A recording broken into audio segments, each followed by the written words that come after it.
2008 World Champions of Baseball. The Philadelphia Eagles are Super Bowl champions.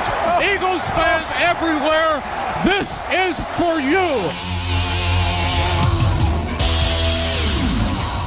Now entering the game for Philly Pressbox Radio, Bill Furman and Jim, Chet, Chesko.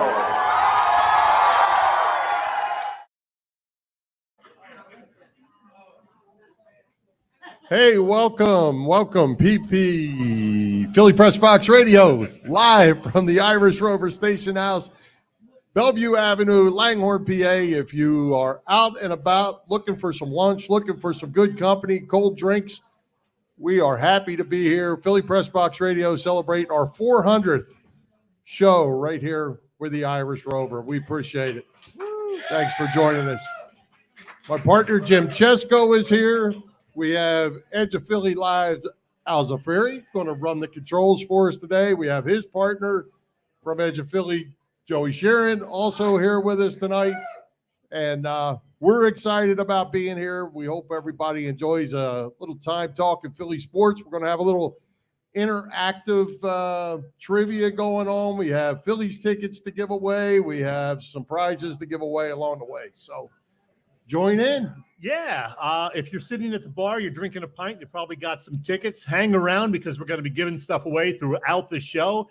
That will include things like, a nice little Phillies T-shirt, a Phillies Homer hat, and the big prize, about $3.15 or so, we'll give that away, a pair of Phillies Braves tickets for a week from Monday. So stick around for the next 75, 80, 90 minutes, and you could win yourself a pair of Phillies tickets. Plus, hear lots of great sports talk. We are so happy to be here. Absolutely. And we also, before we even get started, let's thank the Irish Rover Station House for having us. They've supported us for a long time, and we appreciate being able to come here and again and do a live show. This is our third time here. We were here in both 2018 and 2019. And then, of course, that little pandemic hit the following year. So things kind of went into the toilet for a while for a lot of people.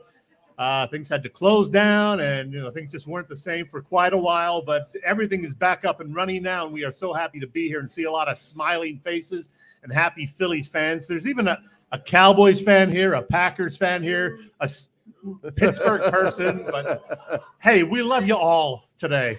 You're here. As we get going and a few more drinks are poured, we'll point out exactly which one is the Cowboys fan, so everybody at the bar knows who that is. That's right.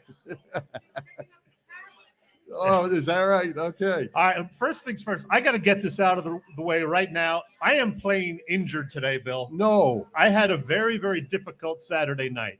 And this is totally unrelated to the party that we had yesterday where there may have been a lot of adult beverages consumed. After all that wore off, about 10 o'clock last night, I went to make myself a hot chocolate. I did. It was on the counter. I somehow knocked the hot chocolate off the counter onto my crotch. I was wearing pants. And as I was backing up to get out of the way, the hot chocolate went on the floor. I slipped on the hot chocolate, went down on my right buttock slash right hip, ended up in the emergency room for approximately 2 3/4 hours. So my wife had a little unexpected Saturday night excitement. Not the kind that we normally have on Saturday night. I'm just kidding. There's never that. But no, I'm a little bruised. The x-rays came back negative, so I'm good to go today. It was a day-to-day thing. No, just my right buttock and hip, and it is badly bruised and grossly swollen, and that's all I'm going to say about it now. Well, I'll tell you what, it's good that you made it. Sounds like painkillers or anything like that. A lot of Tylenol, acetaminophen, that sort of thing. So nothing else except beer. The beer is helping too, by the way. Miller Lite, thank you for this. Thank you, Miller Lite. There you go. All right, good stuff. Glad you're here. Glad Al's here, Joey. We're going to get this thing going on. We're going to talk about some Phillies, Chet. Yeah. We're going to hit them all today, but we're going to start out with the Phillies actually playing pretty good ball. Still now back to a half a game out of that wild card spot. What's your thoughts on the Phils? I like where they are right now. Half game out of a wild card spot. Granted, it's an additional wild card team this year, but hey, we'll take it. Playing some pretty good ball other than that little 4-game skid recently. The schedule is favorable after the All-Star break. No more trips to Canada, so that's a good thing. I like the fact that they have games against the Cubs coming up, against the Pirates coming up, a lot of games still against the Nationals, a few against the Braves mixed in there, which is always difficult. Don't forget, we have Phillies Braves tickets to give away later for a week from tomorrow. So we'll be doing that in about an hour. But, yeah, I like what's happening with the Phillies right now. They are, I think, positioned well for the postseason. And, you know, the key thing will be getting Bryce Harper and Gene Segura back, hopefully, in late August. Yeah, I think, you know, the early schedule when they had a lot of Mets and Dodgers and other teams that were playing really good ball, they didn't have a lot of Braves who are playing really good ball. But the second half, there's going to be a lot of Braves on the schedule, less Mets. They're going to have their hands full with the Braves to gain ground, but they got to keep that wild card spot in view. Yeah, I don't think they're ever going to catch the Mets. I mean, the Mets sometimes will fall apart, but their pitching staff is just too good right now. So I think the Mets are pretty much locked into that top spot. You never know with the Braves. I mean, the Braves are the defending champions, but they don't scare me quite as much. Keep in mind, while the Phillies are a half game behind the Cardinals, they're still only a half game ahead of the Giants in that wild card race, too. So it's certainly not a lock by any stretch of the imagination. But as I said, I like where they stand right now, where they're positioned. I like the pitching staff, believe it or not. I think the starting pitching's been reasonably good this year, other than, you know, the injuries to Eflin, more recently Suarez, but he came back yesterday. All in all, I think I'm happy with this team where it is right now. Well, I think the thing that's really surprised me over the last, call it 3 weeks, maybe 4 weeks, is the bullpen has actually been adequate or above adequate. They've had a couple bad outings, but they're certainly getting better.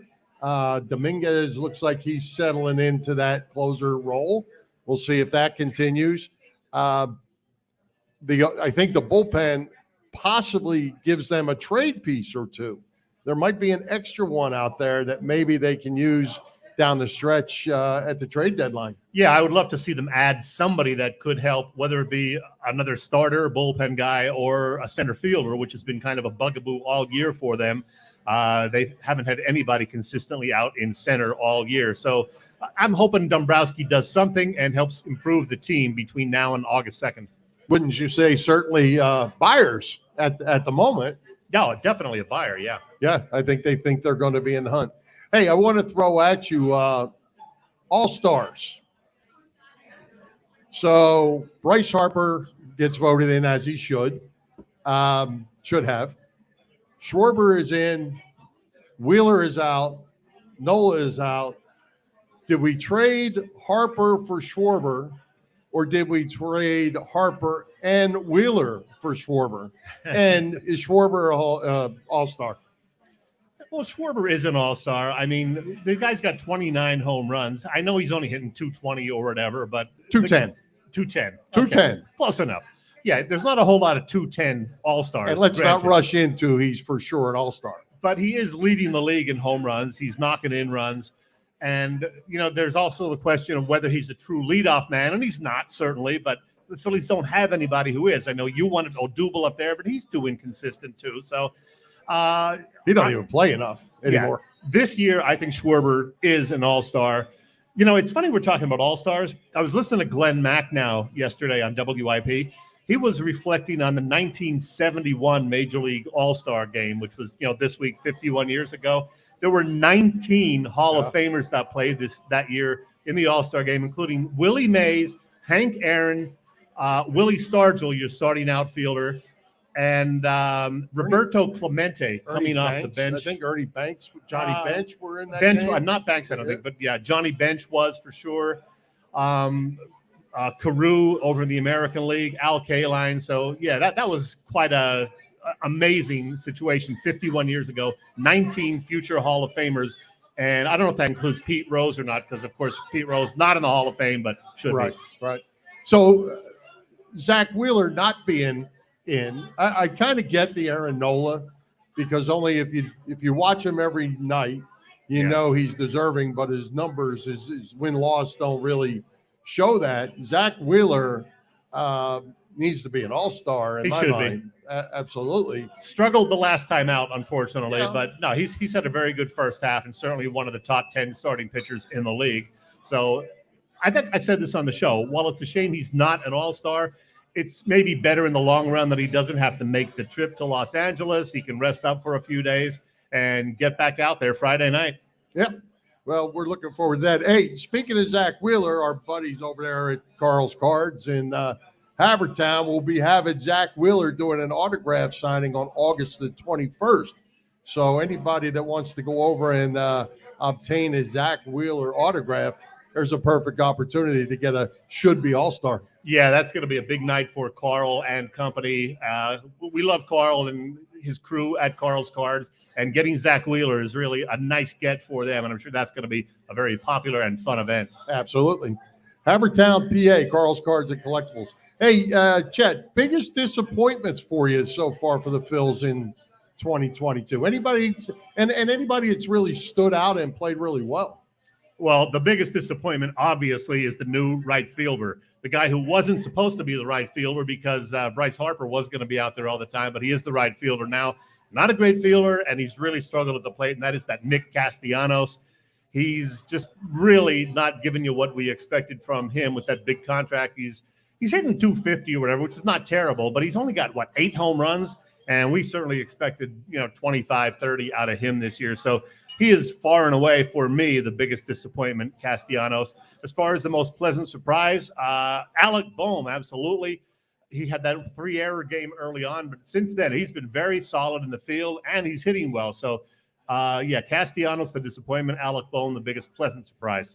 Well, with Castellanos, you sound like one of those Philly pile-on fans. It's pile-on Castellanos. I watch the games, Bill. You know what I mean? But, see, if you watch the games, then Alec Boehm would not have been in question to start with.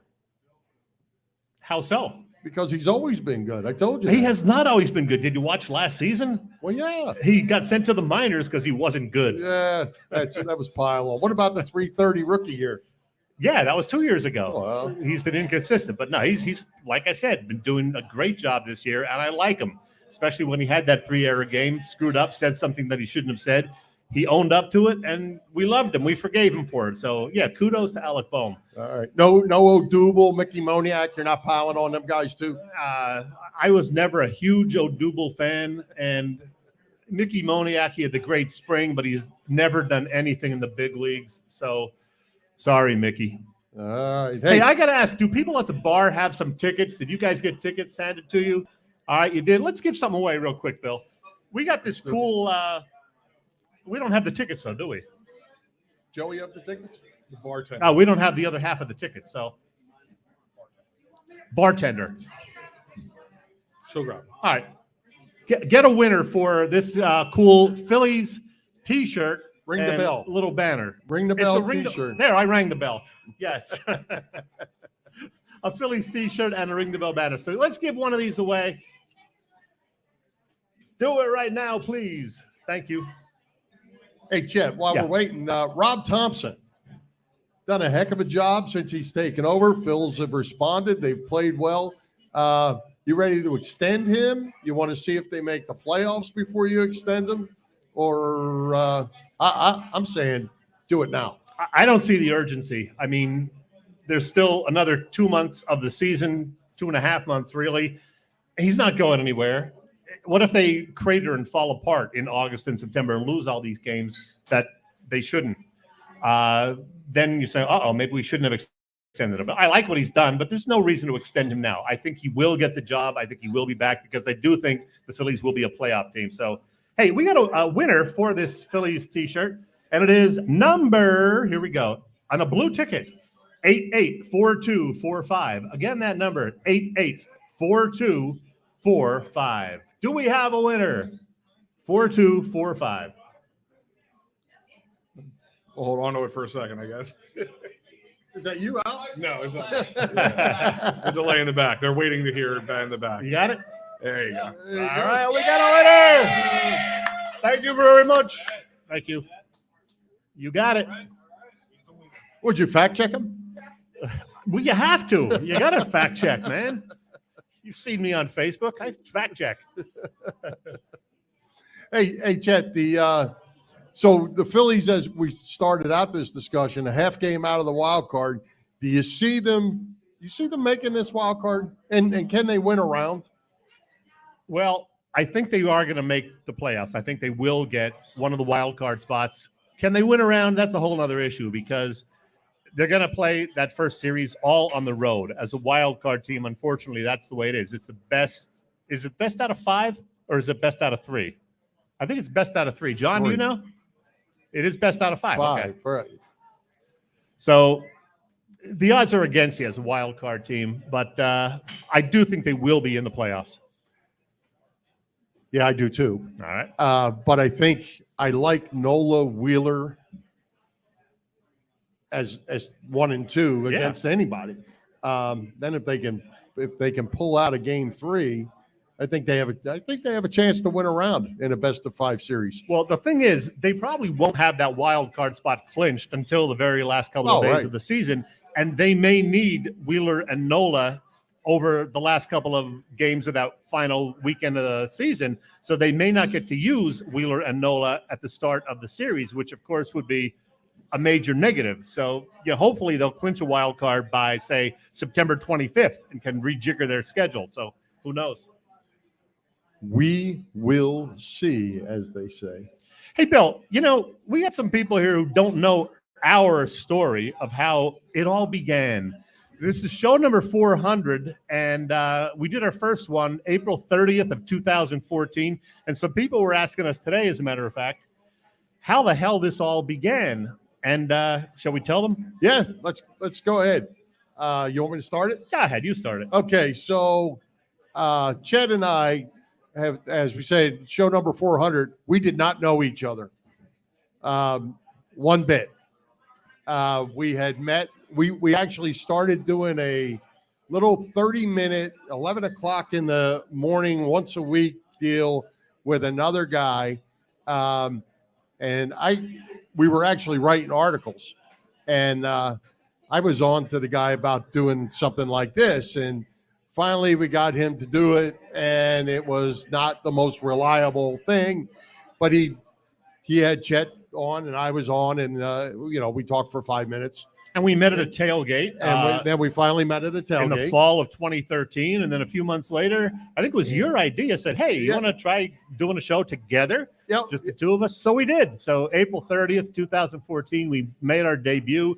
We told our stories about, how I'm old enough to have seen Wilt play. And Bill used to work at the Palestra back in the heyday of the Big Five.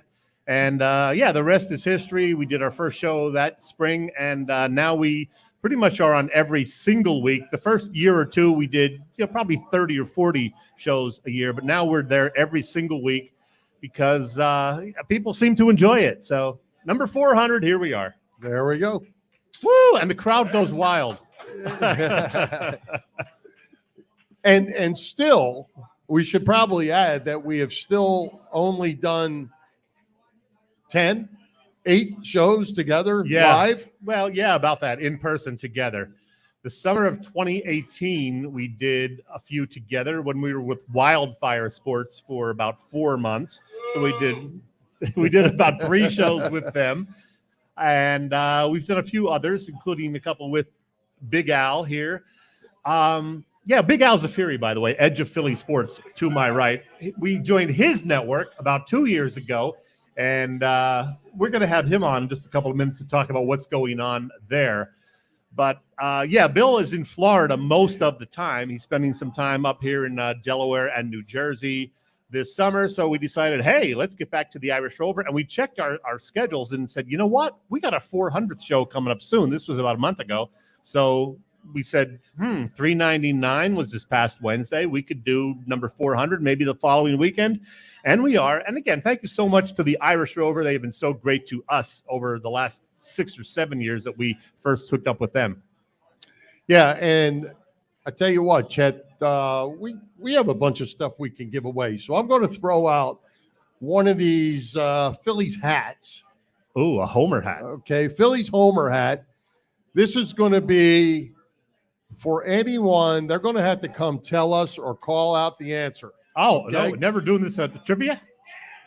There have only been, or I shouldn't say there have only been, there are 4 athletes, Philly athletes remaining from when we started the show. There are only 4 left. We've outlasted all but 4 of them. Wow. If anybody can name any one of the 4 athletes, they get the hat. Brandon Graham is We one. got a You winner. got a winner. Brandon Graham. We got a winner. That was easy. Yeah, Brandon Graham, Jason Kelsey. Who else? Lane Johnson. And a rookie named Sean Couturier. There you go. Phillies homer hat. It's a home run sombrero. That's the best of the best right there. Woohoo! And he's doing a dance. I love it. There it is for people watching. Hey, speaking of Sean Couturier and the Flyers, I want to ask the people in the audience, is everybody really excited about what the Flyers have done the past month? The answer to that, a big no. There is nobody in the world who's happy about the Flyers have done, because they've done next to nothing. I mean, yeah, they have signed a few players, but not the player that most people wanted. They signed a guy who's got a lot of baggage. Chuck Fletcher is probably the most hated general manager in Philadelphia right now. He's stolen that title from Howie Roseman and some others. So, Bill, you excited about the Flyers? No, I'm not excited about the Flyers, but I'm going to take a little different position on Chuck Fletcher. How's that? Does that surprise you? Okay.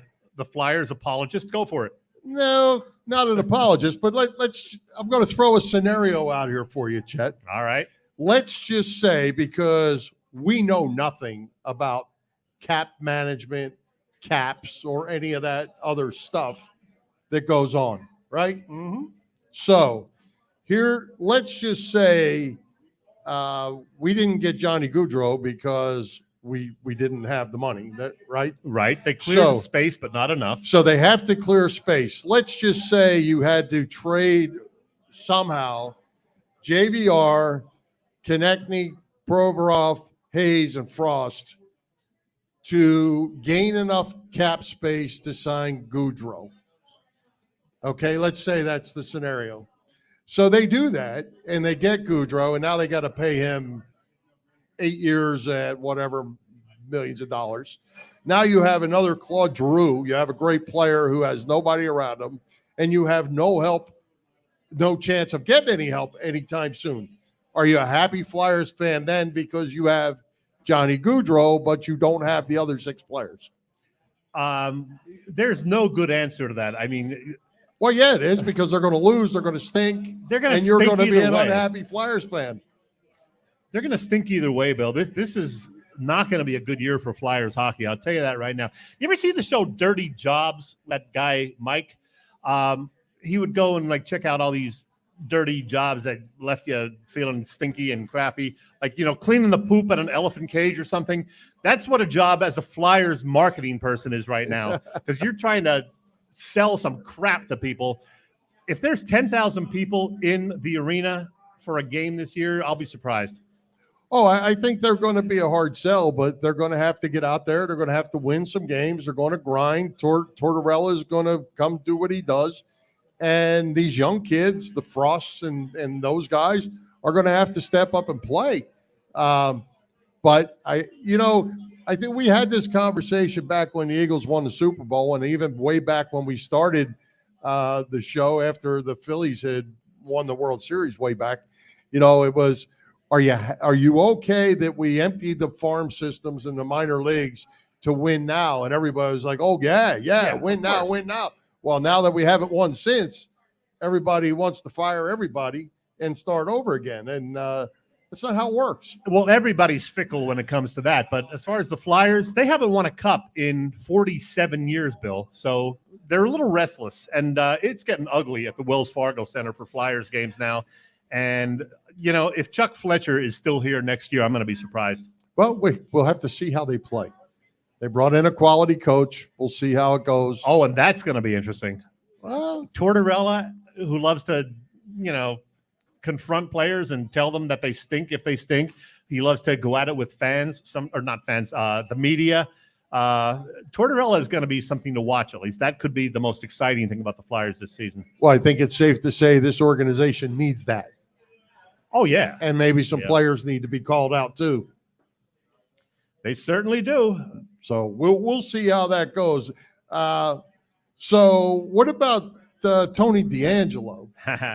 Now, he brings a little baggage, as you mentioned, but he also played for Rod Brindamore. And if you can play Rod Brindamore style hockey, you're okay.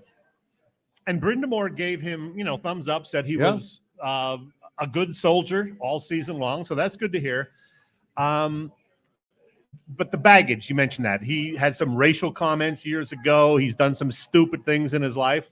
Not that other people haven't, but, hopefully he has slipped on the hot chocolate last night. That's a whole nother issue. As far as D'Angelo, though, I'm hoping he's going. He's, 26, 27, but he's been with 4 teams already in his NHL career, which tells you something. So, and plus I think they overpaid for him, giving him $5 million a year, 2 years. We shall see, as I like to say. I hope it works out, but I don't know. I can't say I'm optimistic. Well, let's see. Okay. But Nick Deslauriers. Nick Deslauriers. Yes. Well, however they French say. Dude. So I have to ask 4 you years for an enforcer? Well, let's just say we don't do contracts. We don't care about contracts. But that team is soft. Well, they are. And I think everybody knows they're soft, and the league pushed them around, and they went and got an enforcer. I can't blame them for that. They need somebody to toughen that team up a little bit or have somebody's back.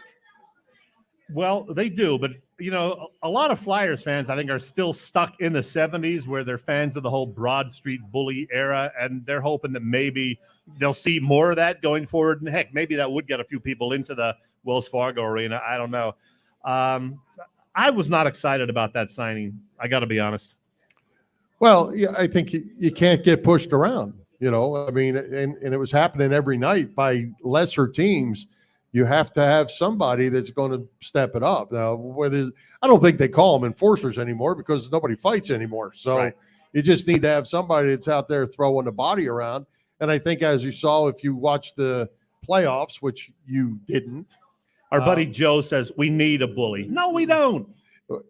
You need somebody who's going to. You need somebody that's willing to go out there and throw the body around. And if you watch the playoffs, which you did not, I did not. Then you saw that every team in the playoffs, it was physical. Each round got more physical. And if you're going to play with those guys, you got to be able to get out there and bang it. The Flyers games that I did watch in small amounts over the past season just kind of turned me off to them and to hockey. So I admit I watched maybe 2 minutes of the NHL postseason, and it's a great NHL postseason normally. And I know from what I read and the highlights that I saw, it was great. And the Flyers are just not in the same ballpark with teams like the Tampa Bay Lightning and some of these other teams. They're just worlds away. Yes, absolutely. All right, hey, let's take a break. Let's bring Al in, Al Zaffiri, as we mentioned, from EOP Sports. Al, give everybody a heads up on what's going on over at EOP. We're part of that sports network, and you're the head man over there. So, whoa. Actually, Joe, Joe, you just ticked off Joey. He's one of the head men over there. They are mutual co-founders. Yeah, co-founders. Joey, come on, you can sit down in there too. And for the record, I called you guys the co-founders of the Edge of Philly Sports Network. So your beef is with Bill, not me, Joey. I got some beef with both of you, if we're being honest here. Oh boy, go ahead. No, first off, as I'm sitting down, I just want to give you two a big congratulations on your 400th show. That's something really impressive. A lot of people strive to do this type of thing, and a lot of people just they can't handle it. They can't handle the heat, and you guys have been consistent throughout the years. And just again, big congratulations to you guys. And as somebody said earlier, a lot of marriages don't last 8 1/4 Absolutely. years. My first Absolutely. one didn't. So, yeah, we're still doing this 400 shows and having a blast. But anyway, Edge of Philly. Hey, you know one thing, Joey, to comment on that, we've said to each other many times, we're survivors. Sure. Many That's a great way to put it. podcasts, many of our guests have come on and done their own thing, tried to do their own thing. They make 20, they can't make 20 shows. Yeah. It's hard to stay with it. You think you're going to get rich at this? No, No. not at all. It's hard. It's hard to keep the passion, especially you guys during the seem to have pandemic. that each show in and out. Yeah, you got to enjoy what you're doing because you certainly question yourself. Are people watching? Do people care? Or is there anybody even out there? Right. And if you if you think you're going to make money at it or make a lot of money at it, you're fooling yourself. We are not getting rich. So, So anyway, thank you, sir. Al and Joey, tell us about Edge of Philly. We're awesome, and everybody should follow us. No, and Al and I have kind of been in the same boat as you guys. I mean, we started out doing something absolutely completely different from this.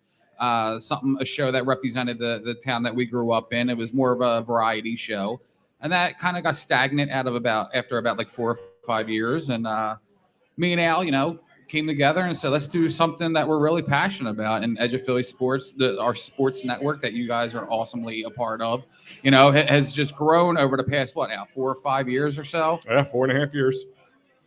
So, yeah, I mean, like a little different than what you guys done. Me and Joe have known each other since day one. Grew up on the same street.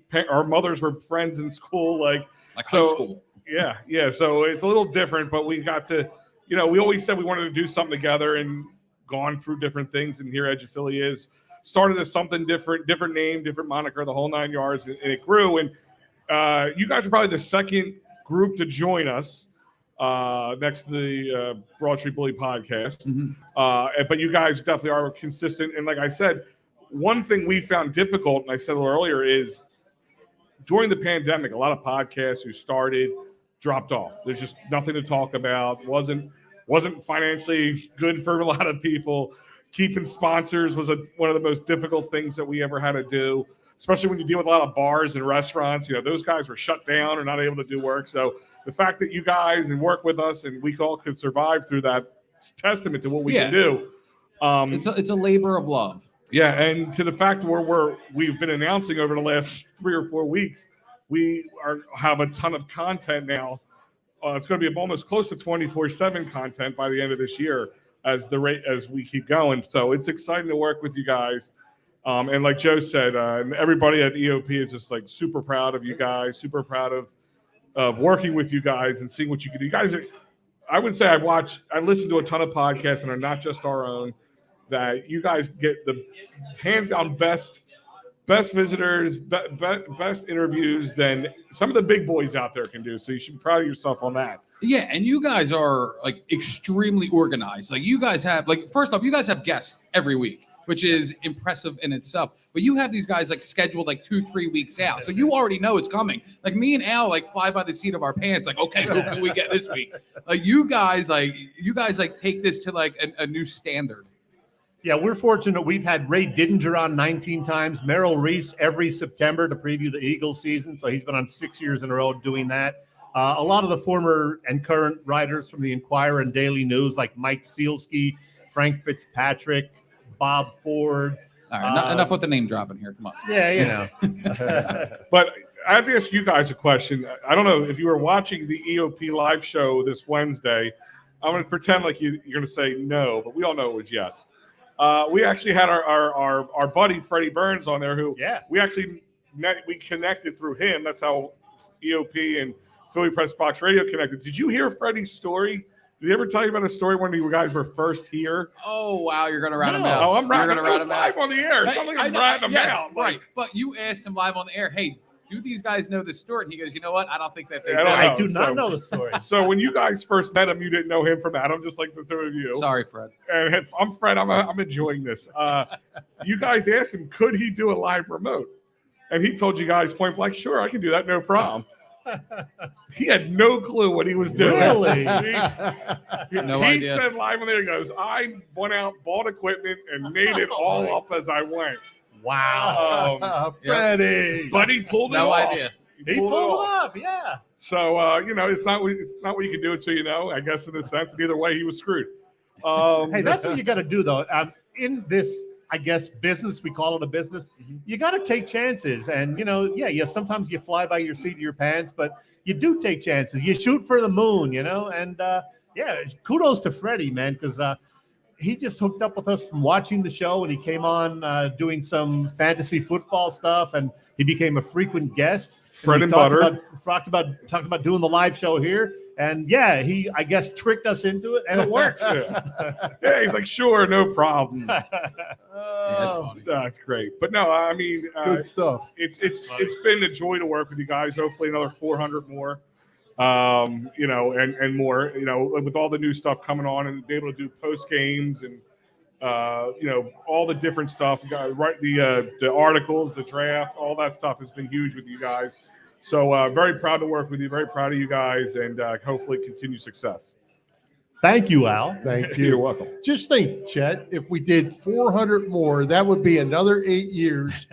And you can't stand with a cup of hot chocolate now. Okay, hold on 1 second, real quick about that. I was thinking this, but it was coming up on the chat, so I feel comfortable saying it. The biggest question about that story was not you slipped on hot chocolate. It's July. Why are you? Were you celebrating a little Christmas in July? Well, first of all, hot chocolate in July? Look at Bill and me. We are celebrating Christmas in July. He's got the red shirt. I got the green shirt. We are dressed for Christmas in July. But yeah, I actually do drink hot chocolate year round, maybe twice a week. At Adult 9 hot or 10 chocolate or o'clock just at hot night. chocolate? Linda, is that true? I was Do I gonna drink say- hot chocolate? I was Yes. going to say, I Chet, love your it. wife is here. We're fact checking you right There now. you go. It has been confirmed. I love hot chocolate. Okay, fair enough. He loves hot chocolate. Add that to the bio of Chet. Hey, right now, I need 5 diehard Philadelphia sports fans. You're one of them who maybe knows a little history about Philly sports, who might want to win a Philly Pressbox Radio t-shirt. I'm going to give 2 of them away. I need 5 volunteers who want to do that. So You got Who do we one right got? there. we got 1. Anyone else? I need some volunteers to talk Philly sports and play a little game. There's Hold on, we 2. got one more. I think we got one. There's 3. Are you in? There you go. 4, Alan, you in? You a Philly sports maven? You know your history? 5. All right, get a pen here. 4. Get a pen, write those down. Do not look on the phone. You stand right here. You do that. All right, no cheating. Fill this out right now. Google is your friend. Billy Barnes. Did we know Chet was giving people homework tonight? Right? Billy Barnes, yes. And then we will go over this right away. Do not look on that phone, Alan. We will. I'm watching you. Ben, we're great, man. What's your name? Tom? John. Don. Don. Don John. Chet, there's something you said earlier about Kyle Schwarber. Yeah. And he's not your typical leadoff guy. Like, this isn't the first place that he was a leadoff guy. He like in the Nationals, Oh, I know, the yeah. Bo Sox. Like he's been a leadoff guy in But others. he's not your typical. Not your typical. I agree, Not like but your like Jimmy Rollins, Ricky Henderson right, but type. it's not like the Phillies like stepped out of the box, like getting him in here as your leadoff when Right. he's done Because all it, your before. leadoff hitters hit 210. Yeah. Well, everybody says, is he an all-star? You asked that, Bill, and I said, if Don Brown can be an all-star for a good 6 weeks, True. then Kyle Schwarber can be an all-star. That's how I look at it. Well, you certainly can't take away the last 3 or 4 weeks that he's had. Well, but you can honestly he was say hitting that 190 for a long time. he has carried this team. And if it wasn't for Kyle Schwarber, there's a good chance we would not be talking postseason at this point. Like even thinking postseason or selling or buying, One more sports trivia person. Anybody else? One more. Give it to Joe. Let's see how well he does. Oh, Joe. Yeah, I'll jump in. Yeah, we'll give the shirt out if he wins, but let's put him to the test. But Is it going to be embarrassing if Joe finishes last? yes. I would love that. Not to me. Why do you think I didn't volunteer? I just told Joe to do it. Joe will not finish It's last. about time Joe filled out a form. We'll let him handle it. Wait, so these He usually are leaves the multiple paperwork choice? to me. So Kyle Schwarber, this year he is an all-star. This is not 1971 with, Willie Mays, Hank Aaron, Roberto Clemente, Willie McCovey. We get Kyle Schwarber. And it looks like the Phillies are on the board finally after a double from Alec Boehm. So, who had a single earlier. Yeah. So, I mean, thank God it looks like the dislocated finger, and thank God that's what it was, because it didn't seem like that when it first happened. Did not hinder him too much. He picked it up right where he left off. Yeah, that looked bad when he slid into second base head first. All right, guys. Now let me ask you a couple questions while we wait for people to fill out. With the Phillies currently, and we got to look a little bit into the future past this season a little bit. I mean, we are very heavy at one area, say like first base, second base, and very light at certain areas like center field. Take Alec Boehm, for instance, the guy who's been hitting well. And in the beginning of the season, people were clamoring from he's hitting hot now. Trade him. Do you feel comfortable going forward as Alec Boehm as your third baseman if the hitting continues and maybe a slight improvement in the defense? I do. Absolutely. Yeah. I'm not trading Alec Boehm. I'd trade Rhys Hoskins before I trade Alec Boehm. Do you move Alec to first and get yourself a third baseman? Well, I think we need to see how this plays out with the new youngster they brought up that's hitting the ball and driving in runs, batting in the 4-hole. Let's give him some at-bats, and let's see if he can continue to do what he's doing. Oh, then that brings me to my next question then. Segue here. So let's see Gene Segura maybe comes back by the end of this month, early next month, and we see Bryce Harper coming back before the end of August or before the beginning of September.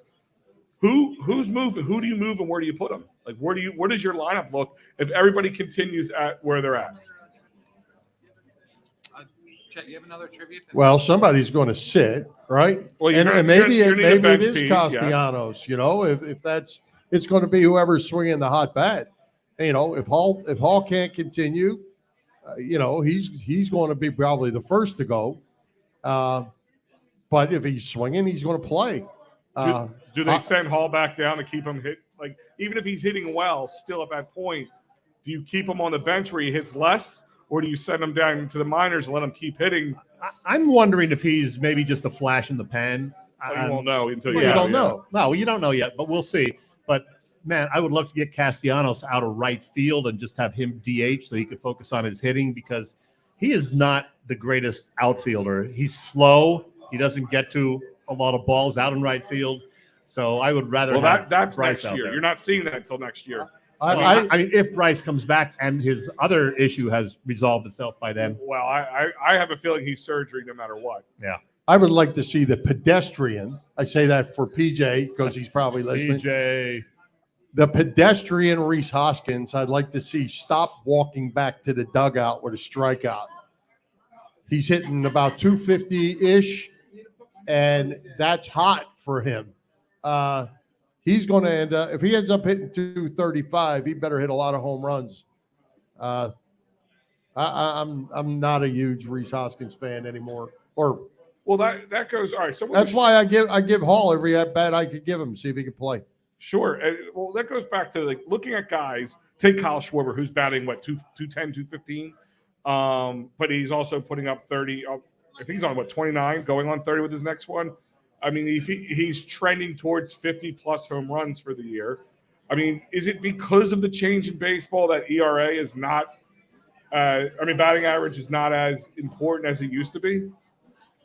Or it's kind of like a win-loss is for a pitcher? Is it something that you can look past a little bit if the RBIs and the home run production is up? Yeah, probably as much as an old dinosaur like me doesn't like that. I know. I agree. I'm 39 years old. I still don't like it, but it is what it is. Well, they've changed the way they teach these kids how to hit, and striking out 160 times is okay.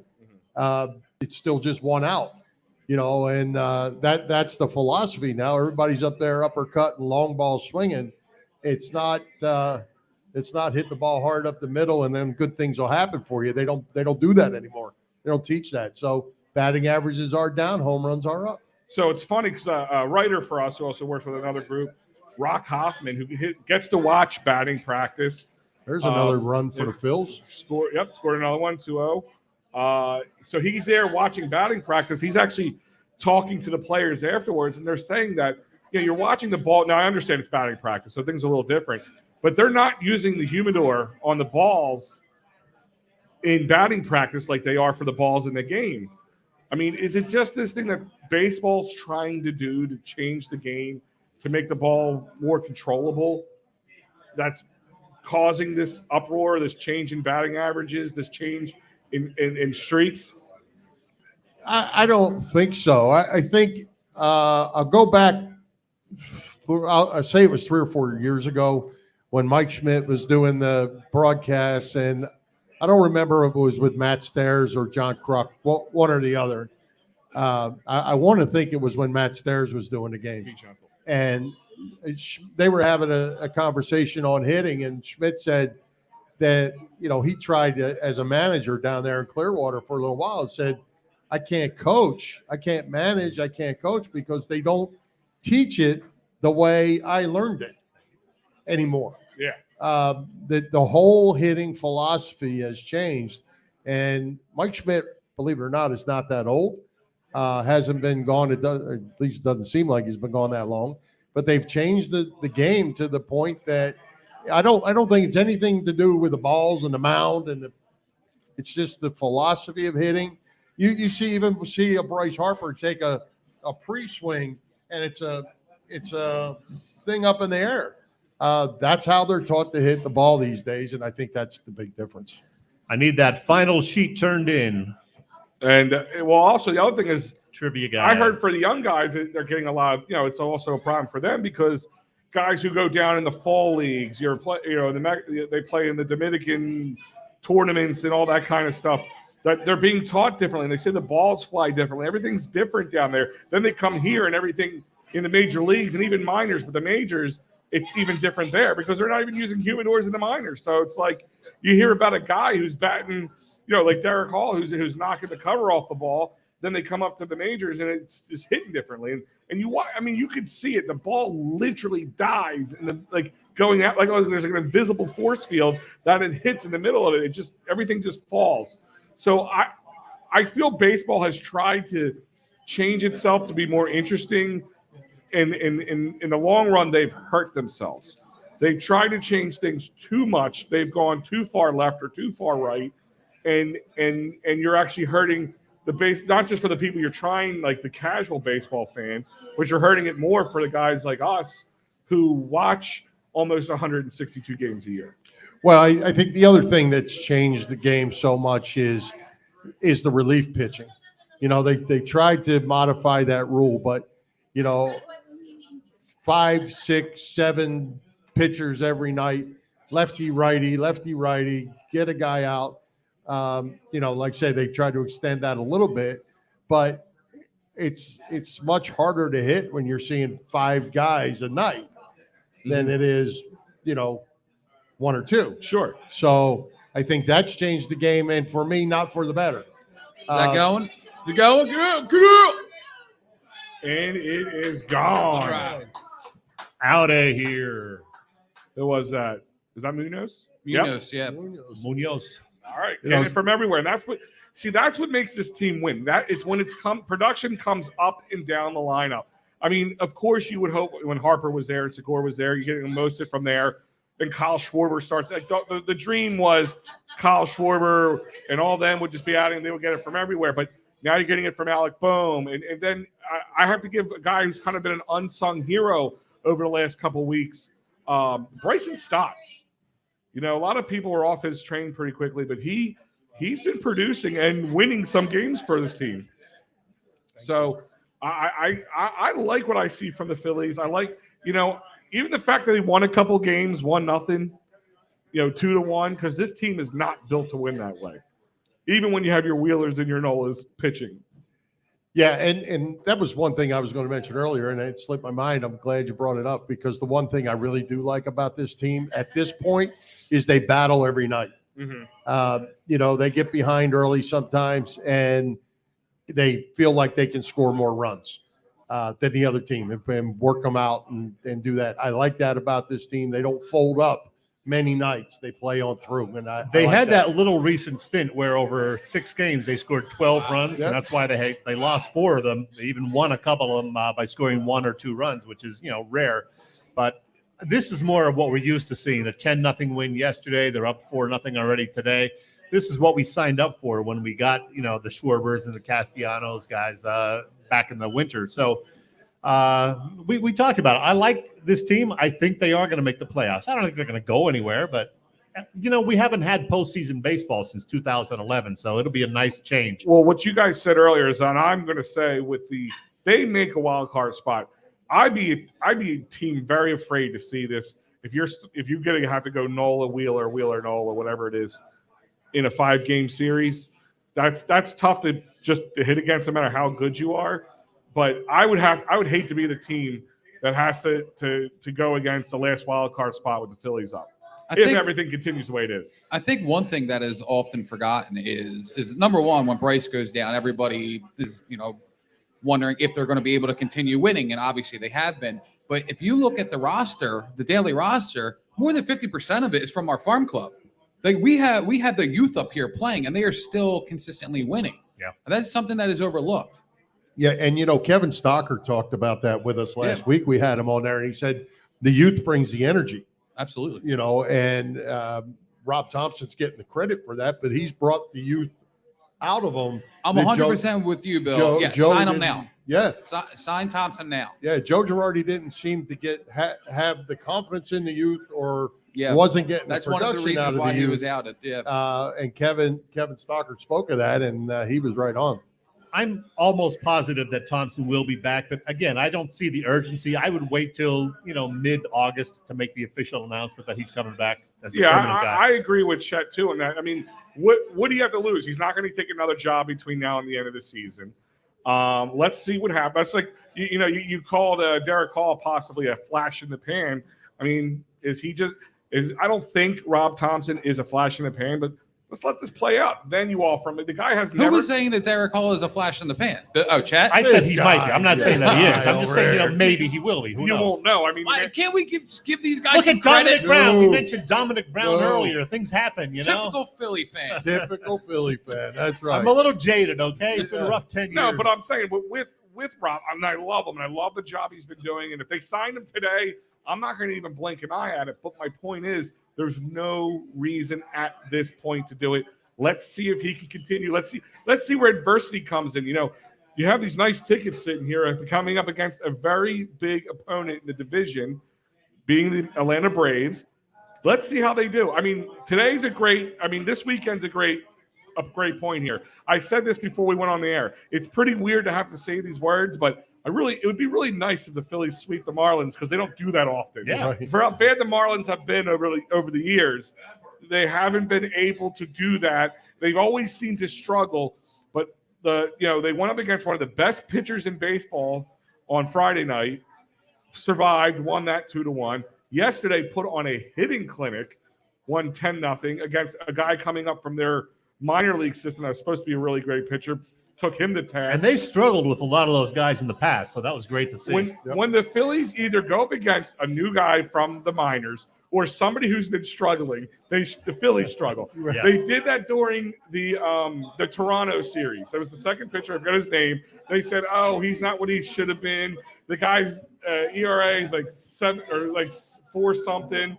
He's been getting hit up left and right, and we made him. He put up like 7 strikeouts on the Phillies. It always seems to happen that way. You know what the difference is going to be between signing him now and waiting to the end of the season? First off, they're not going to go after Joel Madden. Like there's nobody else out there that they're going to look at other than just signing Thompson. He's going to be a lot cheaper now than in October after they win the World Series. All right, they're trying to save some money here. Sign him to a long-term deal and get him on the cheap. I like the enthusiasm. Wait, who? For winning the World Series thing. For Rob? Yeah.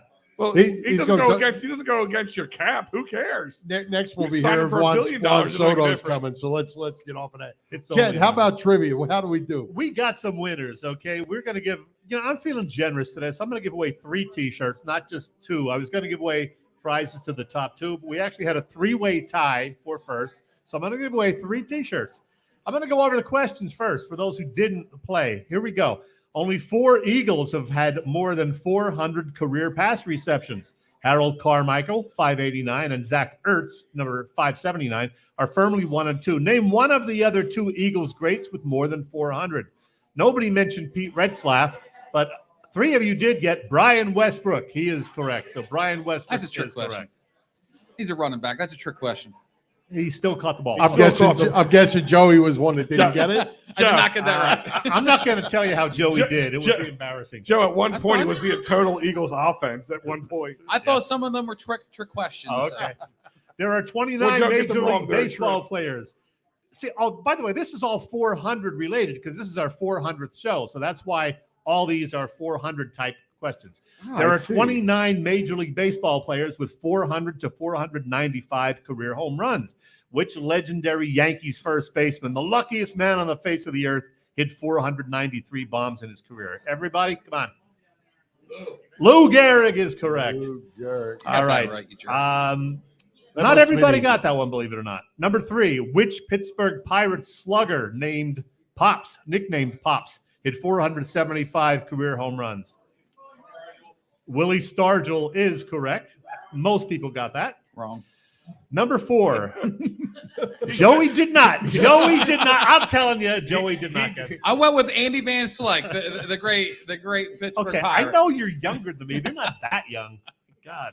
All right, number 4, 6 Philadelphia 76ers have made 400-plus three-pointers during their time with the team. Allen Iverson, 885, is by far the leader. Name 2 of the other 5 with 400-plus. Okay, the answers were Robert Covington, Kyle Korver, a lot of you named him, Andre Iguodala, a few of you named him, Hersey Hawkins, and J.J. Redick. So there you go. Nobody said Joel Embiid, and that's good. He's not there yet. He's at 390-something, though. So a couple of people did get both correct on that front. That one was a little hard. Yeah, that was tough. Number 5, No, it wasn't. and a lot of people did not get this. Number 5, only one Philadelphia Flyer scored more than 400 goals during his Flyers career. Who was it? It was not Rick McLeish. It was Bill Barber. Barber, yeah. Billy Barber, 420, their all-time leading goal scorer. We have some upset fans here. And finally, only 3 Philadelphia Phillies have more than 400 career doubles, while with the Phillies, name one of them. And most people did get this one right. Jimmy Rollins is the leader with 479. Mike Schmidt has 402. In between was a guy named Big Ed Delahanty with 442. A lot of people did get Rollins Good right. old Big Ed Jesus. Delahanty. All right, Where's so the nearest corner? I'm just going to go hide Yeah. myself in that. Joey did not get 5 right. Bobby Ray was not on Joe that? really Bobby wanted that Wright did T-shirt. not have more than Joe 4. really wanted I that thought, T-shirt. that was a sure thing. Yeah. So we have 3 guys with 5 and who will get T-shirts. That is Mike Rubin, Tim McGinty, and Billy Barnes. You each will get a T-shirt from Philly Pressbox Radio. Awesome. Come on, give it up. What was the obvious one you missed? Lou Gehrig? It's called life, my friend. Willie That's the Yeah, obvious one you Stargell. missed. Come on, You man. taking care of these guys? Just name one. I got them all wrong. Oh, you are Tim. All right, you guys talk amongst yourself. I'm going to get some T-shirts. Okay, here's what we're going to do All right. because we still have Sixers and Eagles to cover, and I know everybody wants to talk Eagles, but I have another Absolutely. topic I want to bring up, and this is for everybody that's here. We're just going to throw out names, okay? What I want to know, which Philly athlete made you fall in love with that particular sport? Okay, That's a now great for question. me, I'm old. Phillies, Johnny Callison. Okay. All All right. right.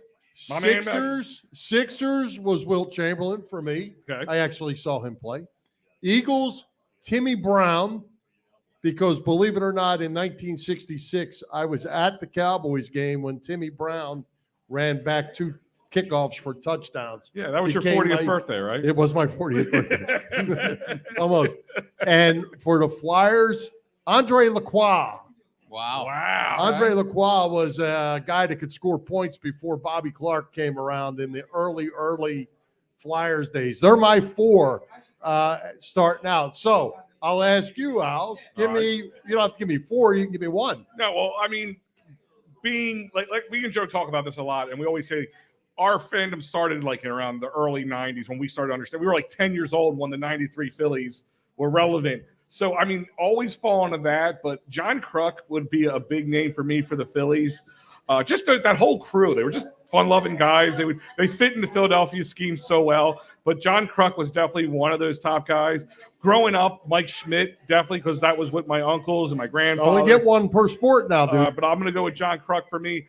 With the Eagles, the one who made me know that, and it was later into my life, but Brian Dawkins, man, he is the guy that the only person who puts him, who will make me fight as my favorite of all time for an Eagle would maybe be Jason Kelsey. But Brian Dawkins was the guy that solidified me by far.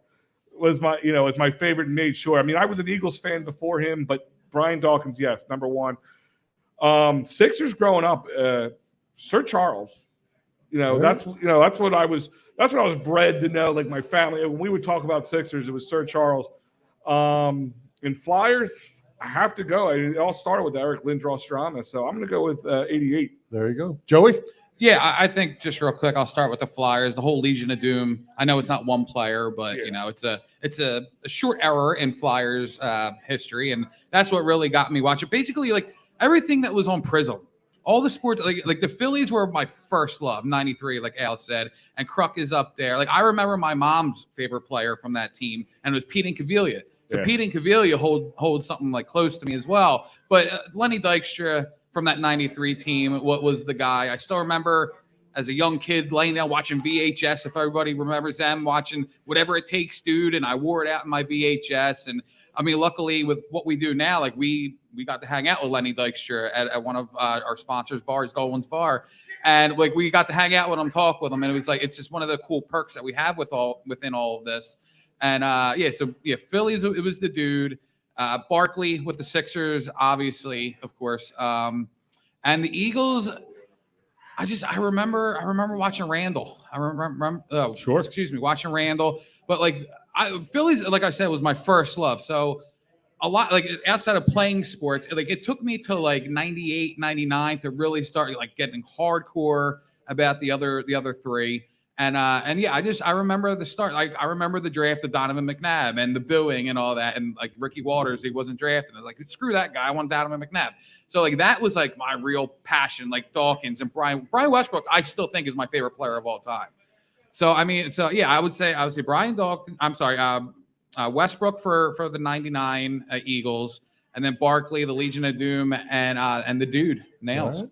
The dude. Oh, the two old guys now. Old guys get to check in. Yeah, we were back when they first invented all these Dr. sports. J. I mean, I saw Will Chamberlain. I saw Will Chamberlain play in person with the Sixers back in the late '60s, 1967. My first NBA game, and I was hooked. Even though it was the one game where Wilt decided not to take a single shot the entire game. Wow. He finished with 1 point, a guy who averaged 40 points a game. We call that pulling a Ben Simmons. I was going to say, he does have something similar with Ben It was bizarre. But yeah, Wilt and the Sixers for me. As far as the Eagles, man, that's a tough one. Like I watched some, but there was nobody in the 60s or 70s who like really pulled me in. Maybe Harold Carmichael, because he was one of my first. I'm going to say Carmichael. He was my first favorite Eagle. And when they had the Fire High gang with Roman Gabriel, throwing to him and others. So I'm going to say Carmichael for the Eagles. For the Phillies, it's got to be Richie Dick Allen. Wow. He was must-watch television in the 1960s, his first go-around with Johnny the Phillies. Callison. With Johnny Callison, who a lot of people love, but I was more of a Dick Allen guy, or Richie Allen, as he was known at the time. He was appointment television. You waited to see him come up with that and see if he would hit one, over the sign in the outfield. He was just so great to watch. Hockey, well, I mean, obviously all the Cup guys, so Clark, Barber, Leach, and company. So, pick one. And Bernie. Everybody loved Bernie. That whole 74, 75 Flyers team. Okay, so now we have to remember that question was not who's your favorite, because the guys I mentioned Right. weren't necessarily my favorite. It's who's the one you first saw. No, those are who pulled me in. Yeah. So I'll ask anybody out there want to throw out a Philly. Any Philly that was your person? Larry Boa. That's a good one. Yep, good one. Anybody else? A lot of Boa fans. Allen Iverson for the Iverson. Sixers. Yeah. We talking about practice. I'll tell you Practice. what. I mean, there was a long drought of Phillies baseball that was just like awful. And then when you we've get, seen a couple of them. and then when you don't get like, even know. oh no, I understand. I understand that. But I know me. I can only speak for me now because Right. our first introduction to Phillies baseball was '93, really, and that's when we really started to understand the game and just have a passion and for then it. they were kind of one and done, and it was a fluke for the next. But then when you get to like the mid 2000s, and you can tell that the team is getting better, and Jimmy Rollins makes that statement of they are the team to beat. And then you have Chase Utley and Ryan Howard, and to me, Chase Utley to me is I understand Jimmy Rollins is the Phillies of that era. I understand, but Chase Utley is the one that got me back into the Phillies and just my absolute overall love for it. Our buddy Sullivan checking in with Willie Montañez. He was a real fan favorite. Absolutely. All right, Eagles. Quick, go ahead. I'm sorry. Mike Schmidt. Michael Jack Schmidt. Couldn't go wrong there. Jane? There you go. Yep. Kane? Not my hero, my hero. Tug McGraw, the Tugger. Tug's a big one in this area. I mean, that was like growing up. All the adults would say Tug. We had 5 dogs in the family, all named Tug. Like everybody named their dog. I'm like, this is like really difficult, guys. They all slapped their leg. Did they? Yeah. Darren's a big Yeah, one. All the we girls loved Duck. loved Darren back in the day. Yeah, that was all the moms who would just like watch baseball because it was on TV because the guys were watching it. Is they wanted to see Darren Dahl. They just wanted to see him come up the bat. He was dreamy. I'll admit it. Yeah, it was dreamy. Yeah, he was dreamy. He was. All right. But it just goes to show what Joe said is after 93, we went through, and to show our fandom is we were hooked in 93 at 10 years old, and we had to sit through 11, more than 11, 12, 14 years of blah. Yeah. At best. Well, yeah, and before we got to anything, and we watched all that. I've been yelled at before by me not saying like Mike Schmidt is my favorite Philly of all time. Like that's not what I was brought up watching. Like I know the legend of Mike Schmidt. I've gone back. I've seen the videos, the highlights. I know the legendary story of Mike Schmidt and how great he was. I will not argue that he is not only the best third baseman for the Phillies ever, but yeah, he is the best Philly of all time. But that wasn't my era. That's not what I grew up watching. So when it comes to the 93 and then the 07 and on, like those are my favorite players. Right. We have a couple people here on the line saying Reggie White, Dutcher Nails, Dave Brown, and Barkley. That's Sean Kilrain. Reggie's a great answer. Tom Kelly here from the Patterson Ave Fanatics saying Reggie White. So I mean, like you said, Joe, it's everybody's different. Everybody's I knew Mike Schmidt because he had personal connection to my family, but I never growing up I didn't get to watch him understanding what was going on. Nice. All right. At this point in the program, we're going to bring in Chris Gaskill, Christina Preston. She goes by many names. She's one of the big shots here at the Irish Rover Station House. And so glad we got to know her and work with her about 6 years ago. And they sponsored us for several years. Then the pandemic hit, so they had to stop for a little while. And now they're back with us, and we're back here with them. Chris, first of all, thanks for having us here again. We had such a blast in 2018 and 19. We're so glad to be back. Tell us what's going on at the Rover and how you guys have survived the pandemic and you're prospering again. Yeah, well, first off, I can't believe it's been 6 years. That's crazy, right? It's a long It time. is, yeah. Yeah. Well, I'm glad you guys could come out today. And you It's guys always have been so here, much what, fun. 8 years now? No, it'll be 10 in February. Oh, my gosh. Isn't that crazy? 10 Wow. years. Where does the time go? But we have really great customers, and thanks to everyone here, we've survived the pandemic, and things are feeling more normal, and we're happy to have you guys back and live music and all that good stuff. Miller Lite was very generous today with all the giveaways. They've been doing a They Score You Score event once a month where they give out like great stuff every time the Phillies hit a home run, so that's pretty exciting. Thank you, Kyle Schwarber. Yeah.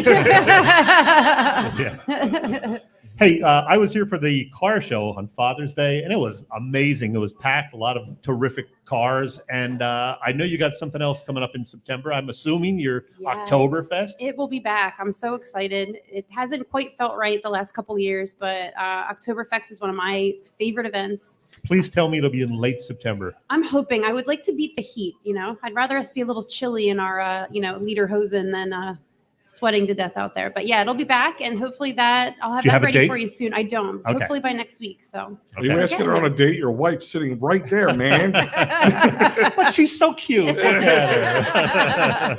So sweet. I will be here for Oktoberfest in, I'm assuming, late September, because that's when it usually is. So that's an awesome time. They have on the patio set up with all sorts of German foods and German beers. There's the Stein hoisting contest, which I could never do because I'm not that strong. I can't even get a cup of hot chocolate properly. So I got issues. Anything else going on at Rover we should know about? No, we're just cruising through summer. Corona's also doing big giveaways on Saturdays. We have a beach cruiser to give away at the end of August, but we're just happy to be here and sunshine out on the patio. So that's about it. Thank you. And if you would you please go give away another T-shirt, a Ring the Bell T-shirt? People should have tickets for that. And somebody can pull that ticket for us, Chris, Yeah, and let me go grab 'em. we'll give I'll be this right away back. to a lucky winner. Thanks, Chris. Chris Gaskell. Yeah, Sure. we're going to give 2 away. So get your tickets out, folks. We're going to give away a couple of Ring the Bell Phillies T-shirts. Hey, Chet. Yeah. Speaking of ring the bell, let's talk about the Sixers Thank you. because, oh, well, we just have to, I think. There you go. We're ringing the bell. A couple of winners right now. We are ringing the bell with 2 winners, okay? Check your blue tickets, folks. 884-231. That's 884-231. We got a winner. And 884-252. Again, 884-252. There he is. All right. He didn't win on the trivia contest, but he gets a nice T-shirt. Right behind you. All right, congratulations. Hey, Chet, when are we giving away these Phillies tickets? In about 15 minutes. 15 minutes. Yeah. Okay. Oh, you got it out? Yeah, we got it. We're good.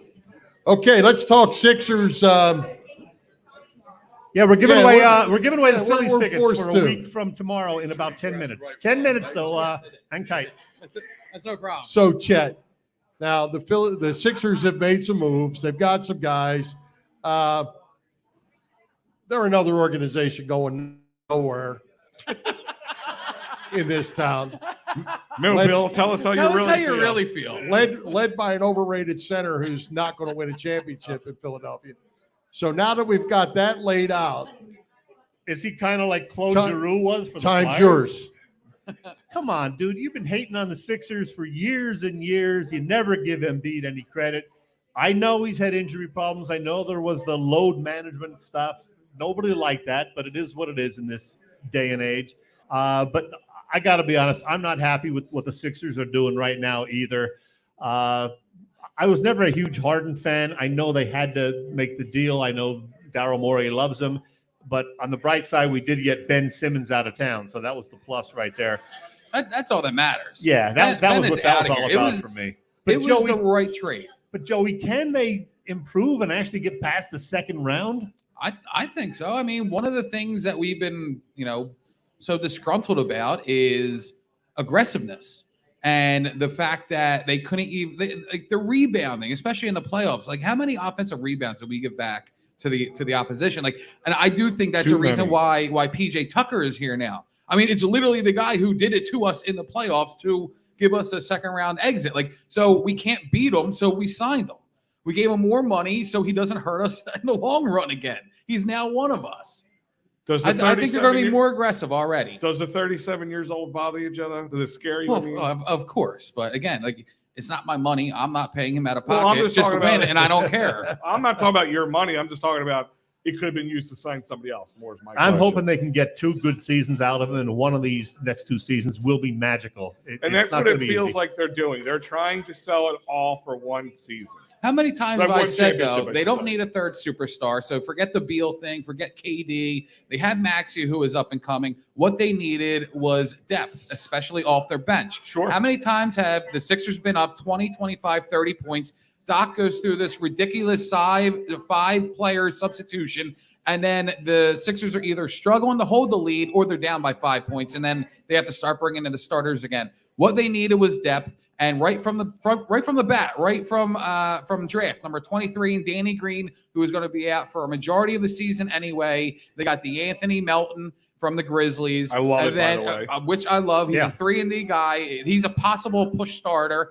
And then, of course, you have Daniel House that they signed, and you have PJ Tucker, who we're talking about. So already, that's an improvement of 3 positions, 3 spots in this roster that I'm very excited for. And we still have Doc Rivers coaching, and he thinks he's done a terrific job. Glenn Rivers. There's only one Doc in Philly, and it is not named Rivers. There's 2 Docs in Philly, though. I always say this. Well, Halliday. Wait, hold on. Everybody always forgets about Doc Holliday. I mean, why do we He didn't stay around long enough to be Dr. J. Well, I'm not saying he was beaten, but whatever. The whole nickname thing I always how people get so upset about that. Okay, so I'm going to throw this out at you because should I duck? You know, the whole fickle Philly fan thing we talk about. When we traded James Harden, we were going to the finals, and it took about a week, maybe, for this fan base to turn against James Harden. That's true. Yeah, well, he was great for 5 games, and we loved it. 2 weeks. Yeah. And now we can't run him out of town fast enough. To his credit, he did take a pay cut. He's going to have to live on $35 million. Well, no, they didn't even say what the contract is yet. Like if they find another guy that they can sign, they might push it back, another $5 million. Well, let me ask you a question. Does that make you guys think there's another card up their sleeve?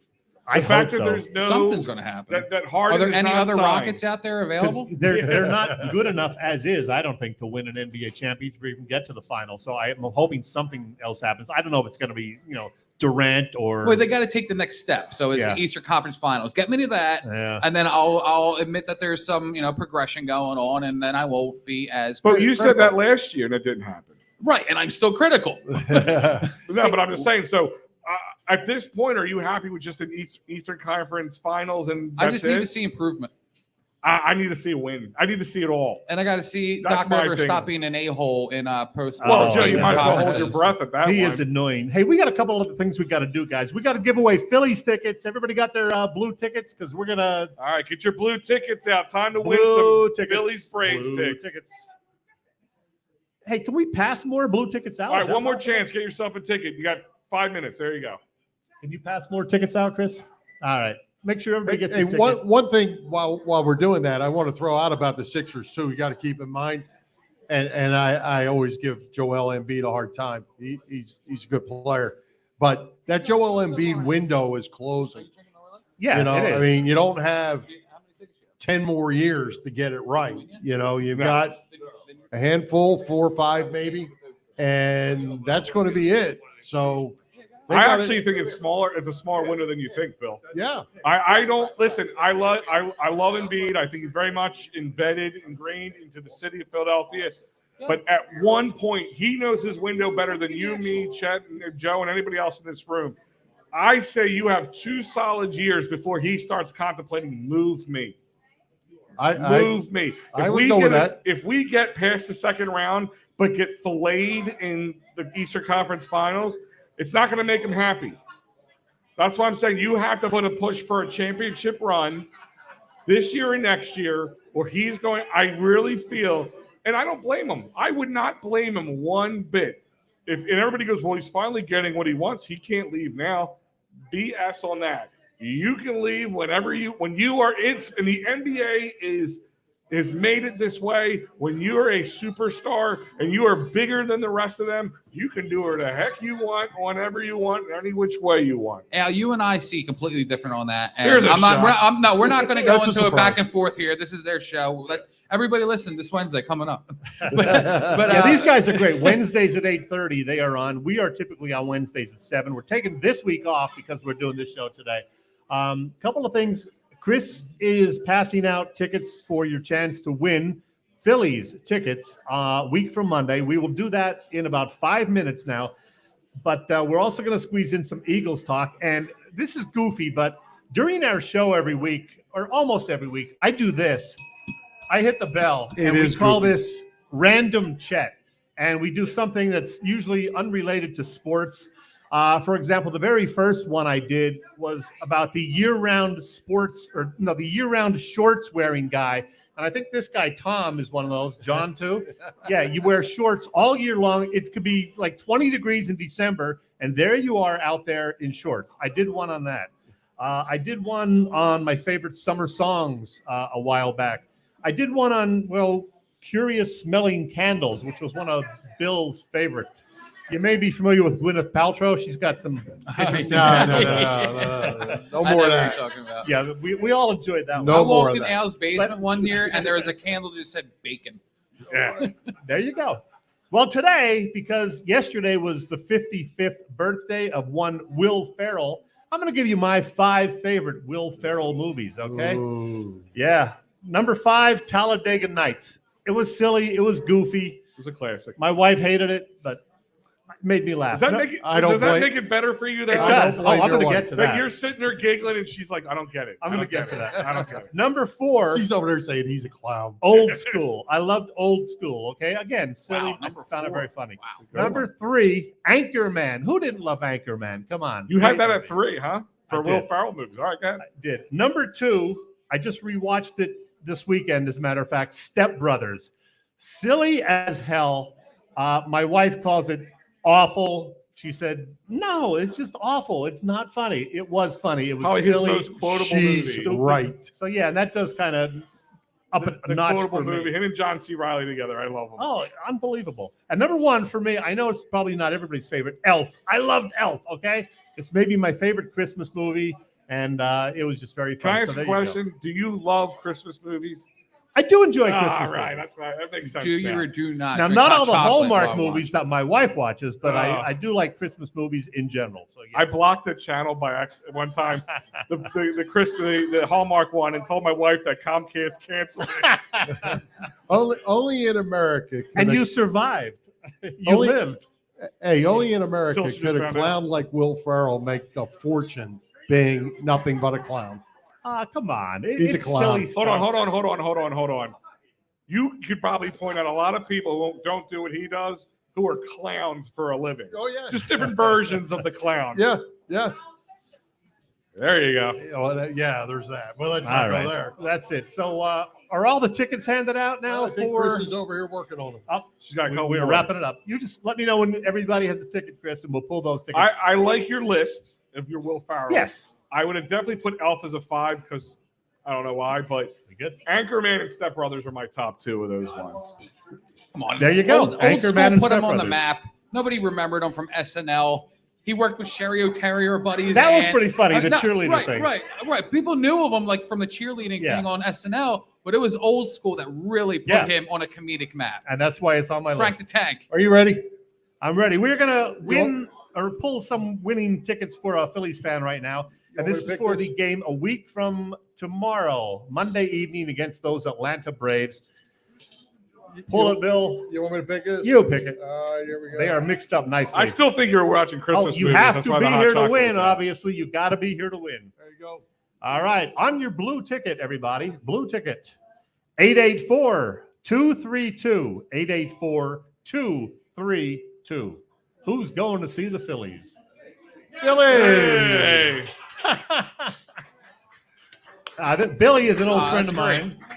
And he So- goes to Phillies games a lot. So No, now, you've never seen him before in your life. Now, yeah, he's a Cowboys fan, I was gonna everybody, but say. he's also a Phillies fan. But he is a Phillies fan and a 76ers fan. for everybody that was here in the beginning, we said we were going to identify the Cowboy fan. Well, he identified himself. Oh, my. There you go, Billy. Congrats, Enjoy. Bill. So that's the Atlanta Braves game coming up next. I will actually be at Wednesday's game. Hey, Chet, we have another hat and shirt to give away over here. Let's give something else away. Pull out some more tickets. Hey, here I was going to throw one out. What do you want to do? How do you want to do it? Let's see if anybody knows this answer, except you and me. Okay. 400 Philly Pressbox Radio shows. Yeah. Who has been a guest the most times? Oh, I know the town. Come on, we all know that's why.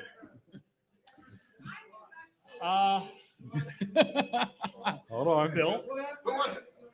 Is it Ray or is it Brandon? They don't know. They don't know. Okay. Well, John, you want a hat? All right. We think it's Ray Didinger. Brandon Lee Gouton and Ray Didinger running neck and neck at around 19. So There you go. Yeah, because I think it is right because I think you guys told him that BLG was one behind him, but he was going to surpass him probably. Yeah. Because Ray has retired. Okay. Hey, talking about Ray, let's talk Eagles. Eagles. Who's chat before we excited wrap up. about the Eagles and camp starting next week or in a week from now?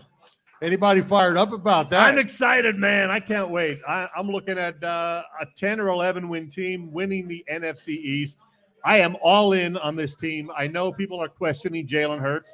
That is understandable, but go Birds. I'm going to tell you, we'll do our prediction, me and you, on the show as we get closer to the season. I'm going over 11. Wow. Over 11, so like 12 plus? This team is going to be really, really, really good. I don't know if I'm ready All to right, do well, that. then I'm going to answer this question because me and Joe talked on the air. Bill, I'll start with you. How secure are you with Jalen Hurts? I think Jalen Hurts is going to have a fantastic season. You're saying he's franchise quarterback by beginning of next. Well, no, I didn't say he's a franchise quarterback. What Well, I think is he's going to have a great season. I think he's going to have enough weapons that he's going to be good with his receivers. I think he's going to run the ball when it comes to him. Who are you not going to cover if you're going to ghost Jalen Hurts? So he may be the 1,000-yard rusher, as it turns out, and I'm okay with that. And if they want to single up on everybody else and spy on Hurts, throw the ball to Brown, throw the ball to Smith. Is there any scenario where he doesn't have a good year and the Eagles sign him for the following years, at least like another 3 or 4 years after? Oh, yeah. I mean, I think if he's going to have to produce, but I think the weapons are in place. But if you're telling for me him he's to going produce. to have a phenomenal year, a very good year, like you're saying better than good, right? Yeah. That doesn't qualify him for, okay, well, we're going to sign him. Like, you're not going to go looking for a franchise quarterback or a first-round pick with 2 of your first-round drafts the following year. Right. That's what I'm saying. That's what you're – okay. Just want to make sure. Yep. Chet? I'm not all in yet on Hurts. I like him. I think he is I don't going know to be about that. better. I think he's got a lot to prove still. So it's going to be interesting to watch him. I think with these weapons, though, and the fact that he is a hard worker, I think he's going to be, I'm going to say adequate. I'm not going to say great. I'm going to say adequate. Yeah, I'm still out a little bit. My thing is I'm really worried, and I said this on Wednesday with Joe. I said I'm still worried about how he reads the defense. That's where I worry about. I'm not worried about him learning to be more precise passer. I'm not worried about him. It's more the critical thinking that I, as a quarterback, as a QB IQ, the whole 9 yards. That's where I worry about him. Those are the hardest things for anybody to pick up. You can work with all the quarterback gurus in the world. That's going to be either he has it or he doesn't, and my jury's still out on that. All right. I'm going to toss out here, and I'm going to look this up to be sure I'm not telling you a story. 23 years old.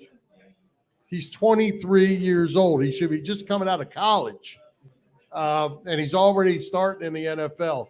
Let the guy develop just a little bit, and let's see what happens. Well, that's what I'm saying. I want to see him develop, but he's also on the last leg of his contract, and if you do sign him, No, he's not. What? No, he's not. Why He y'all has 2 more worried about years and he contract? has years of franchise tag. And they don't Well, have to make a decision I don't for think- 4 years, realistically. Well, I think they're going to make a decision by the end of the season because if they need to, They don't need to, though. if they're going to draft. They can just keep kicking that extra first-round pick down the line. I don't know. I think this Saints draft is going to be a high draft pick. man. You're right about I that. think hope that's so. going to be like 8, somewhere between the 9 and 12 realm. I love the fact Right that now. how he made that trade, so they do have some capabilities of getting a high draft pick. Right.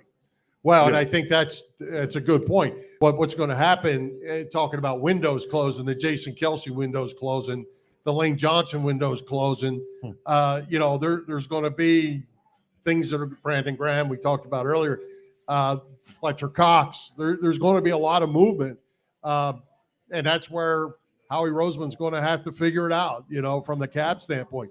And I'll throw this out. Everybody's excited about the draft. I certainly am. A.J. Brown was a steal. How are you going to grade Howie Roseman, guys? He gets an A-. We talked about this on draft night. I gave him an A-, and I'm sticking with it. Now, I do want to say this is we've been saying for, especially since this year's draft, and we give him credit for last year's draft. Yeah. We have been saying that Howie Roseman has matured and he has learned from his mistakes. True. What was a big mistake that he had 3 or 4 years ago? It was signing Carson Wentz to that contract and then drafting Jalen Hurts just a couple months after it. Yeah. So is he in a rush to sign Jalen Hurts to a long-term contract when still there are question marks about him? Yeah, absolutely not. He's not in a hurry. So regardless of how he plays this year, he's not going to get that monster contract going into next season. This is going to be, in my opinion, a tryout for the next 2 or 3 seasons.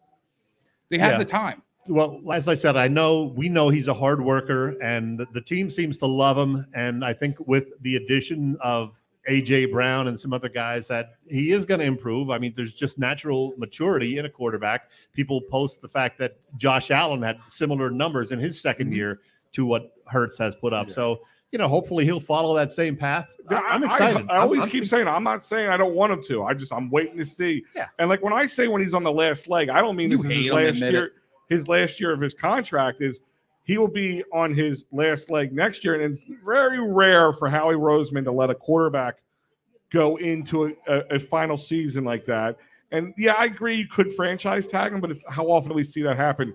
And I think the eye opener for Howie Roseman was the Jalen Reagor draft. I think that was the one he finally said, okay, maybe I am the problem, when he had the whole Vikings organization laughing at him. And he kind of fessed up to it, which was good. So yeah, I think he has learned. Yeah, he's going for the past 2 drafts, just getting Alabama and Georgia players. Yeah, man, drafting winners. Wow. Who would have thought that was a good idea? See, that's why, I listen, next to Matty B on our network, I used to bash Howie Roseman a lot, and I've eaten a little crow over the last couple of years. But I always said I'm also not going to give him a complete pass because he's just doing what he should have been doing for a while and looking to the teams that have made NFL-style players since the get-go, which is your SEC, your Alabama-type players. It has taken him this long to do it.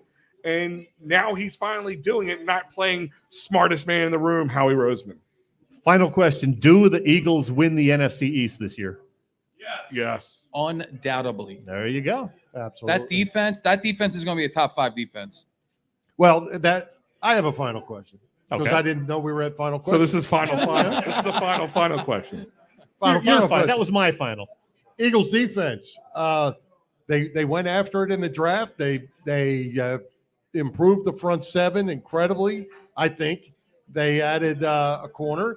Then they went and got a safety. Whether that safety is going to be of help or not, or provide depth, we'll see. I like them. But on the defensive side of the ball, where everybody's excited about the offense, defensively they've added some players that I think are really going to make them pretty solid over there. What's shocking is we all have been just asking, begging, pleading Howie to address the linebacker position, and especially the first round. And here we are, we're all saying Nakobe Dean, and here they get him in the third round. How unbelievable is that? Well, that's a little bit pure luck with the whole whatever was going around. Yeah. I mean, he wasn't going to be able to do that if none of that came about. Like whoever threw out that injured pec possible surgery, and it became BS. Like whoever threw that out there, I want to buy that guy a beer because it was a Twitter handle that said H Rose Man. I don't know who it is. We'll never figure it out. No, but that was a cute, and like I said, he finally he did what we've been asking him and pleading him to do. He went and got a guy like Kaiser White, who was just kind of like an odd man out. He's an odd man out, yeah. And he wasn't a bad player. He was just smart about it. He got a guy that he had the most tackles on the team. Yeah. And their team is already upset that they haven't even played like a football, and they're upset that they lost him. And when they got Nakobe Dean, that's when my draft grade went right to an A- for Howie, because I said that was a steal right there. So. Yeah, and I think, you said sometimes you got to be lucky. Oh, yeah. Just as you can be unlucky. You have a can't-miss guy, and he misses.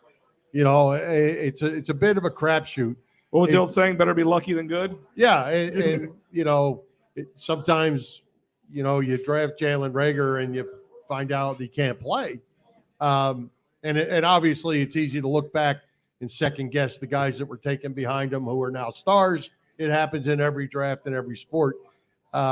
it's a tough business, especially when these guys get paid and then they decide they don't want to put in the work because they've always been the best player in every league they've ever played in. Now all of a sudden they're not, and they have to work and they don't know how to do it. Absolutely. Right? Yeah. Right. Yeah, yeah.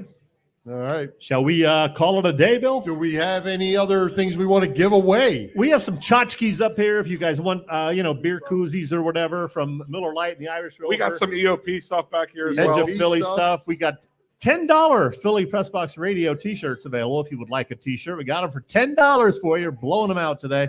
And thank everybody for coming. This has been a lot of fun. It's our 400th show, and we couldn't have had a better time doing it. Thank everybody for Congrats coming to out all the the winners Rover. out Thank there. you. Wednesday night, 7 p.m. You can see us on Facebook Live on Not this Wednesday, though. Not this Wednesday, but upcoming not guests. this Wednesday. No show this Wednesday. This Upcoming is Wednesday. guests will include Phillies broadcaster Tom McCarthy and the Inquirer's Mike Sealski. So check us out, Philly Pressbox Radio and Edge of Philly Sports. Follow us, subscribe to us on YouTube, and thank you, everybody. All right.